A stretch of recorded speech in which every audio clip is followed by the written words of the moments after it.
Deputy Speaker Rodante Marcoleta binanatan si ACT Teachers Party List Franz Castro sa isang hearing sa Kongreso. Nagpupumilit kasi si Castro na dapat panagutan ni dating Pangulong Duterte ang mga anomalya gaya ng graft and corruption na naganap sa kanyang administrasyon.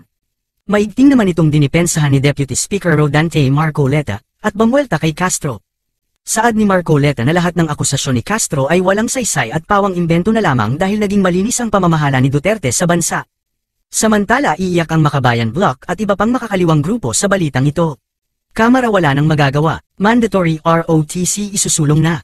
Panuorin ang kabuuan ng video. Pag-usapan natin ang resulta ng Pulse Asia Survey commissioned by Senate President Miguel Zubiri. Na ang resultang ito ay siguradong magpapaiyak, maaaborido ang mga Makabayan Bloc, yung mga kasamahan nila sa leftist na movement. Okay, si Senate President Zubiri nag-commission with bayad ito, kung commission survey, nagbayad siya sa Pulse Asia. Tinanong ang mga respondents kung pabor ba sila sa mandatory revival ng ROTC, Reserve Officers Training Corps. So ang survey ginanap noong December 3 to 7. At ito na po ang resulta. Shinare ni Senator Zubiri. 69% sa mga respondents nagsasabi na pabor sila na gawing mandatory ang ROTC program for all young people. Ang nag-disapprove lang is only 17%, while the remaining 14% undecided. Okay. Ang pinakamataas na approval sa Mindanao, 79% sa Mindanao. And then sa Visayas, 74%. Sa Metro Manila, 67%. Sa Balance Luzon, 63%. So, last year, may ganitong survey na naman na kinandak ng Pulse Asia. Ang nag-commission naman si Senator Erwin Gatchalian, March 15 to 19 last year. At ito ang resulta, 78% pabor sa proposal na gawing mandatory ang ROTC sa lahat ng college students. Only 13% disagreed and 8 were undecided. Ito po, napakagandang development kasi ang ROTC, nung kapanahunan ko, tayong mga senior citizens na yon, yung nag-aral ng kolehiyo, kapanahunan natin, mandatory ang ROTC. Sa kasamang palad, noong 2002, kailan ba ito na tanggal?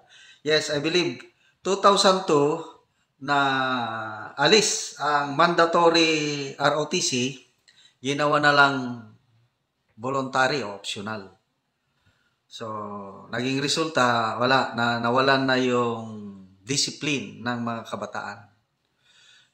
Ako, personally, ang laking tulong ng ROTC program sa buhay ko, ang naabot ko ngayon sa buhay, yung disiplina, yung pagmamahal sa bansa.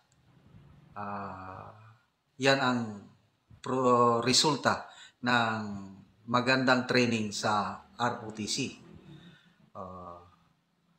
Lalo na ngayon, napapanahon, kasi yung sigalot natin sa West Philippine Sea, hindi natin alam ang mangyayari sa kinabukasan.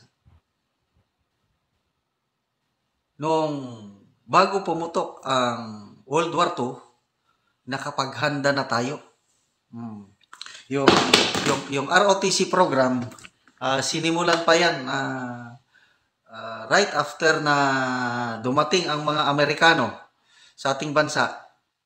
Nagsimula na ang ROTC program. Kaya nakaproduce po tayo ng marurunong na military officers from ROTC hanggang dumating ang World War II.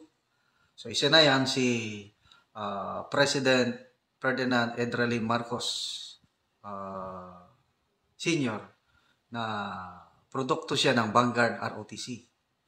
And then, bago pumutok ang World War II, 1935, nagsimula na po ang mandatory military training sa lahat na able-bodied citizens. So, marami tayong reservist bago pumutok ang World War II. Kaya ng World War II, if I'm not mistaken, iisa lang ang regular army divisions. Kailang may 8 reserve division. So, nung pumutok ang World War II, yun, na-mobilize ang mga reserve. Kaya, tumagal po ang labanan. Hindi tayo basta-basta na talo ng Hapon. Sa ibang bansa na sinakop nila dito sa neighboring countries sa Southeast Asia, napakadali. It took them just a few days, weeks, surrender na ang mga katabing bansa natin. Tayo sa Pilipinas, tumagal tayo. Nagsimula ang atake December 1949. So December, January, February, March, April, hanggang May 6. So halos inabutan tayo ng 6 months. Lumalaban pa rin tayo kasi nakapaghanda po tayo, yung marami tayong reservist na na-mobilize.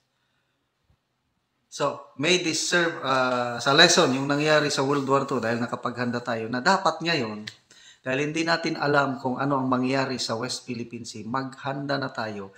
Ibalik na yung dati na mandatory ROTC program. Okay? Look, an example is South Korea. Kahit artista ka doon, kahit sino ka pa man, mandatory mag-render ka ng, I think, 3 years na military service. Then after that, after 3 years, pwede ka nang bumalik sa civilian. Kailan? Member ka na ng reserve force. So handa ang mga South Koreans in case na magkaroon ulit ng digmaan sa kanila. Kasi napagdaanan na nila yung Korean War. Ganon din ang Taiwan. Dahil anytime pwedeng lusubin ng China ang Taiwan. Kaya grabe ang pag-build up ng reserve force ng Taiwanese government. Mandatory ang military training doon.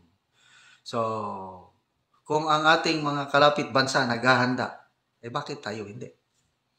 Ang kasabihan, in order to preserve peace, prepare for war. Yun po ang lesson na natutunan ko sa military service. Maghanda na tayo ngayon. So, one of the ways sa paghahanda is development of the AFP Reserve Force at ang pinakamalaking source ng reservists natin sa mga estudyante yung mag-undergo ng ROTC program. So, salamat sa mga senador na sabi ni Senate President Zubiri, it's high time na pagbigyan ng pansin itong usaping ROTC kasi we need to prepare. Ito yung statement ni Senator Zubiri.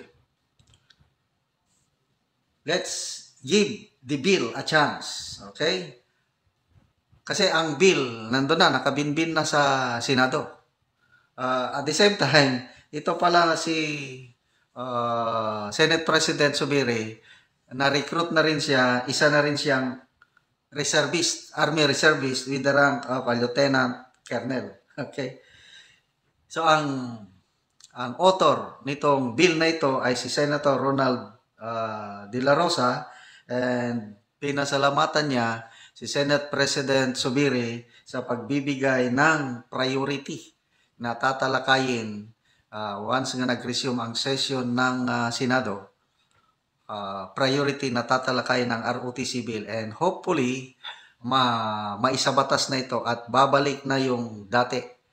So sa mga young people ngayon, talagang normal yun yung maghirap ka. Sabi, ang kasabihan is, the more you sweat in training, the less blood you spill in battle.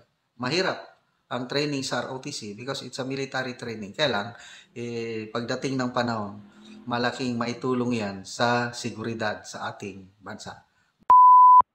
Umani naman ito ng iba't ibang reaksyon mula sa ating mga netizens.